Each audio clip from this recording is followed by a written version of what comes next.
Changing the language in the Roblox Mobile app helps you use the platform more comfortably in the language that you understand best. Whether you switched phones, shared your device, or just prefer another language, Roblox makes it easy to update your app's language settings. Here's how to change the language in the Roblox app on your mobile device. First of all, you need to go ahead and launch your Roblox application on your device, log into your account, and then tap on the More icon from the bottom right corner of your screen. From this page, scroll all the way down and then go to Settings. Now you need to go ahead and tap on Account Info. That is the initial option in this page.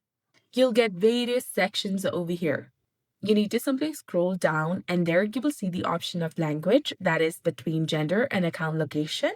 Go ahead and tap on this drop down menu over here, and you'll get the list of languages for options.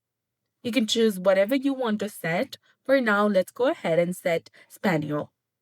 So go ahead and tap on Spaniel, and your Roblox application will restart, and you can see that the app language has been changed to Spaniel. So that's it for this video. I hope you found this helpful. If you did, please like, share, and subscribe. Thanks for watching. We'll see you again in the next one.